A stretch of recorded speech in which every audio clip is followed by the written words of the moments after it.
തൃപ്പൂണിത്തുറയിൽ വാഹനാപകടത്തിൽ 2 പേർ മരിച്ചു. ബൈക്കും കാറും കൂട്ടിയിടിച്ചാണ് അപകടം ഉണ്ടായത്. കാഞ്ഞിരമറ്റം സ്വദേശികളായ ജോയൽ ജോൺ, ആന്റണി ഇൻസാം എന്നിവരാണ് മരിച്ചത്. വിഷ്ണു സുരേഷ് കൊച്ചിയിൽ നിന്ന് ടെലിഫോണിൽ ചേരുന്നു. ഗുഡ് മോർണിംഗ് വിഷ്ണു, പറയൂ വിശദാംശങ്ങൾ.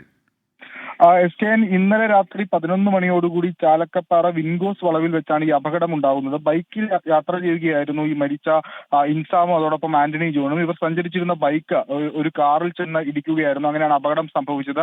തൃശൂർ സ്വദേശികളുള്ള ആളുകളാണ് കാർ ഓടിച്ചിരുന്നത്. തുടർന്ന് ഈ പരിക്കേറ്റ ആളുകളെ ഇവർ ആശുപത്രിയിൽ എത്തിക്കാൻ ശ്രമിച്ചെങ്കിലും അതിനിടയിൽ യുവാക്കൾക്ക് മരണം സ്ഥിരീകരിക്കുകയായിരുന്നു. മരിച്ച ഒരാൾ ആന്റണി ജോയലാണ്. അയാളുടെ വീട് അരയങ്കാവിലാണ്. മറ്റൊരാൾ ഇൻസാമാണ്. ഇൻസാമിന്റെ വീട് കാഞ്ഞിരമറ്റത്താണ്. ഇരുവരും 22ഉം 24ഉം വയസ്സുള്ള യുവാക്കളാണ്. ഈ മേഖലയിൽ സ്ഥിരമായി ഇത്തരത്തിൽ അപകടങ്ങൾ ഉണ്ടാകുന്നുണ്ട് എന്നൊരു വിമർശനവും ഇതിനോടകം തന്നെ ഉയർന്നിട്ടുണ്ട്.